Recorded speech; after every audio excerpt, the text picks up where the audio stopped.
is Siwar. I'm a Palestinian girl talking to you from the future. Let me share with you a story that my great-grandmother told me. It was spring in 1948, and the olive trees in the hills near our home were in full bloom. My brother, Omar, my father and I were asleep. So was everyone else in the village of Deir Yassin. Suddenly, gunshots pierced the air, and the window next to me shattered. My ears hurt. I could barely hear my father's voice. He urged us to keep our heads down and hide in the corner of the house. But before I could even move, the door was forced open. A man stormed in and grabbed Omar. When my father tried to protect him, the angry man pulled his gun. I used all my strength to pull Omar back, but I couldn't. Outside, I saw Ahmad, my favourite neighbour, who used to build kites with me. He looked calm and tried to reason with the angry men, but they didn't listen. Omar and I tried to escape, but they caught Omar. I never saw him again. I ran and ran and ran. When I looked back, the village was engulfed in flames. Everyone who was dear to me was killed on April 9th, 1948. This was my great-grandmother's story.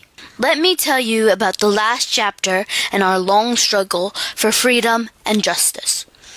It was 2025 when paper rained down from the sky like so many times before. Paper is always followed by death. We had to evacuate yet again.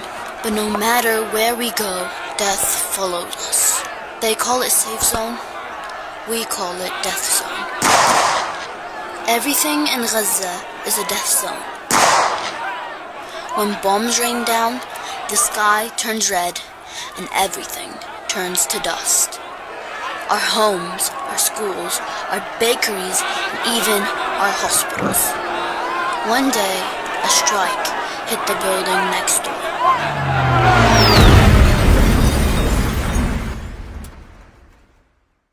All our neighbors were killed.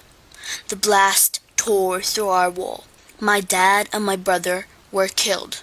My mom was severely injured, but the doctors had no medicine. Her brother carried her to the sea, hoping to find aid. They never came back.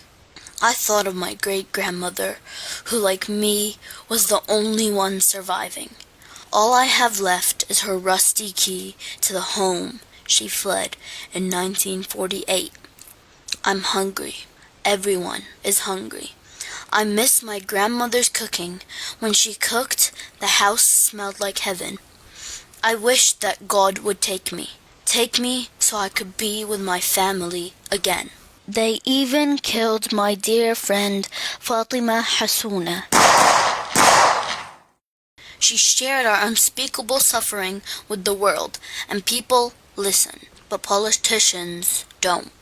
But then, one day, the bombs stopped falling from the sky, and the soldiers ran out of ammunition.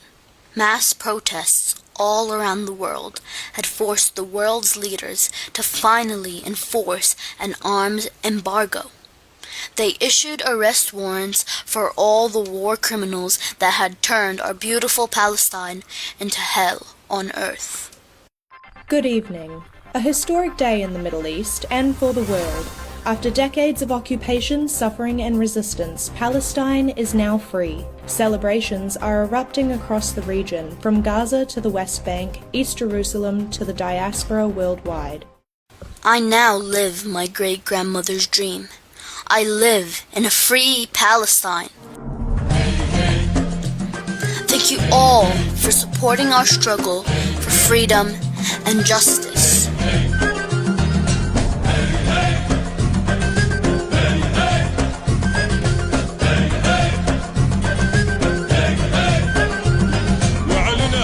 شعب يعلنها دولة فلسطين اعلنها وبعلمك زينها واعلنها